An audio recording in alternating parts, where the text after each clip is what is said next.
menelusuri konsep dan urgensi harmoni kewajiban dan hak negara dan warga negara. Hak adalah kuasa untuk menerima atau melakukan sesuatu yang semestinya diterima atau dilakukan oleh pihak tertentu dan tidak dapat oleh pihak lain manapun juga yang pada prinsipnya dapat dituntut secara paksa olehnya. Wajib adalah beban untuk memberikan sesuatu yang semestinya dibiarkan atau diberikan oleh pihak tertentu, tidak dapat oleh pihak lain manapun juga yang pada prinsipnya dapat dituntut secara paksa oleh yang berkepentingan. Kewajiban dengan demikian merupakan suatu yang harus dilakukan. Hak dan kewajiban merupakan sesuatu yang tidak dapat dipisahkan menurut teori korelasi yang dianut oleh pengikut utilitarianisme yang ada hubungan timbal balik antara hak dan kewajiban. Setiap kewajiban seorang berkaitan dengan hak orang lain dan begitu pula sebaliknya. Guna merealisasikan kewajiban warga negara, negara mengeluarkan berbagai kebijakan dan peraturan yang mengikat warga negara dan menjadi kewajiban warga negara untuk memenuhinya. Salah satu contoh kewajiban warga negara yang tercantum saat ini ialah kewajiban membayar pajak dalam pasal 23A Undang-Undang Dasar 1945. B. Menanya alasan mengapa diperlukannya harmoni kewajiban dan hak negara dan warga negara Indonesia. Pada materi sebelumnya kita telah memperoleh pemahaman bahwa tradisi budaya Indonesia semenjak zaman kerajaan-kerajaan di Nusantara lebih mengenal konsep kewajiban dibandingkan konsep hak. Keadaan yang sama berlangsung tak kala masa penjajahan di Nusantara, di mana horizon kehidupan politik daerah jajahan mendorong aspek kewajiban sebagai postulat ide dalam praktis kehidupan politik, ekonomi, dan sosial budaya. Dua kekuatan inilah yang mengkonstruksi pemikiran rakyat di Indonesia untuk mengedepankan kewajiban dan dalam batas-batas tertentu melupakan pemerolehan hak. Walaupun pada kenyataannya bersifat temporal, karena sebagaimana terekam dalam Max Havelaar, rakyat yang tertindas akhirnya memberontak menuntut hak-hak mereka. C. Menggali sumber historis, sosiologis, dan politik tentang pendidikan kewarganegaraan di Indonesia. Secara historis, pendidikan kewarganegaraan dalam arti substansi telah dimulai jauh sebelum Indonesia diproklamasikan sebagai negara merdeka. Dalam sejarah kebangsaan Indonesia, berdirinya Organisasi Budi Utomo tahun 1908 disepakati sebagai Hari Kebangkitan Nasional karena pada saat itulah dalam diri bangsa Indonesia mulai tumbuh kesadaran sebagai bangsa walaupun belum menanamkan Indonesia. Secara politis, pendidikan kewarganegaraan mulai dikenal dalam pendidikan sekolah dapat digali dari dokumen kurikulum sejak tahun 1957 sebagaimana dapat diidentifikasi dari pernyataan Somantri tahun 1972 bahwa pada masa Orde Lama mulai dikenal istilah yang pertama kewarganegaraan tahun 1957, yang kedua civis tahun 1962, dan yang terakhir pendidikan kewarganegaraan tahun 1968. Pidato-pidato dan ceramah-ceramah yang dilakukan oleh para pejuang serta kiai-kiai di pondok pesantren yang mengajak umat berjuang mempertahankan tanah air merupakan PKN dalam dimensi sosial kultural. Inilah sumber PKN dari aspek sosiologis. D. Membangun argumen tentang dinamika dan tantangan identitas nasional Indonesia. Apa contoh dinamika kehidupan yang sekaligus menjadi tantangan terkait masalah identitas nasional Indonesia? Yang pertama, lunturnya nilai-nilai luhur dalam praktik kehidupan berbangsa dan bernegara. Yang kedua, nilai-nilai Pancasila belum menjadi acuan sikap dan perilaku sehari-hari. Yang ketiga, rasa nasionalisme dan patriotisme yang luntur dan memudar. Bagaimana upaya menyadarkan kembali bangsa Indonesia terhadap pentingnya identitas nasional dan memfasilitasi serta mendorong warga negara agar memperkuat identitas nasional?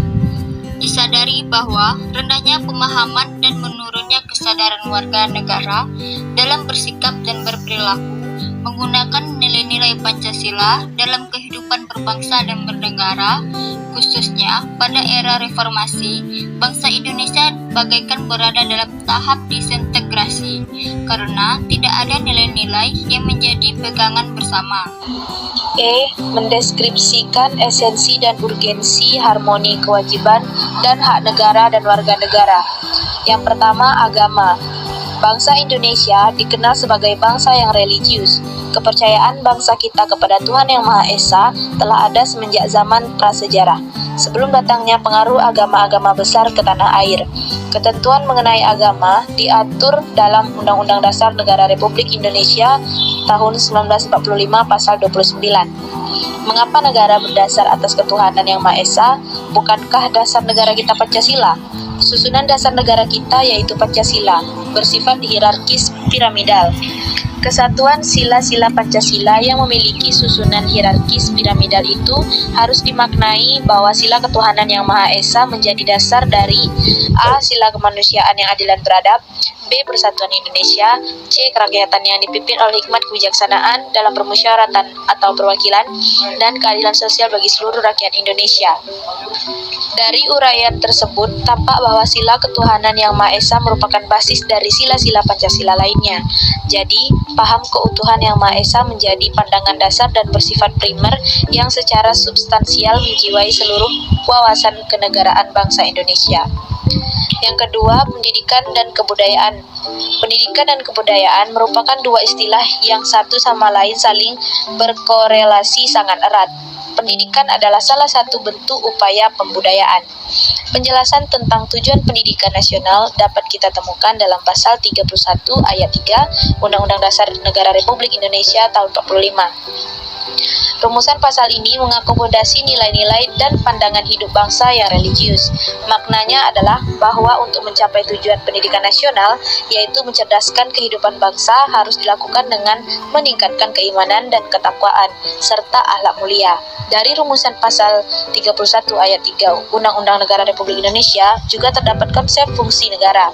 Negara hal ini pemerintah, yakni mengusahakan dan sekaligus menyelenggarakan sistem pendidikan nasional. Berkaitan dengan upaya mencerdaskan kehidupan bangsa, Kementerian Pendidikan dan Kebudayaan berkeinginan bahwa pada tahun 2025 pendidikan nasional menghasilkan insan Indonesia cerdas dan kompetitif, atau insan kamil ataupun insan paripurna. Kecerdasan yang kita maksud adalah kecerdasan yang komprehensif dan kompetitif. 3. Perekonomian nasional dan kesejahteraan rakyat. Sesuai semangat pasal 33 ayat 1 Undang-Undang Dasar Negara Republik Indonesia tahun 1945, asas perekonomian nasional adalah kekeluargaan. Apa makna asas kekeluargaan? Asas kekeluargaan dapat diartikan sebagai kerjasama yang dilakukan lebih dari seorang dalam menyelesaikan pekerjaan, baik untuk kepentingan pribadi maupun kepentingan umum. Hasil pekerjaan bersama memberikan manfaat yang dapat dinikmati secara adil oleh banyak orang. Tujuannya adalah agar pekerjaan dapat cepat selesai dan memberi hasil lebih baik. Dan yang keempat, pertahanan dan keamanan.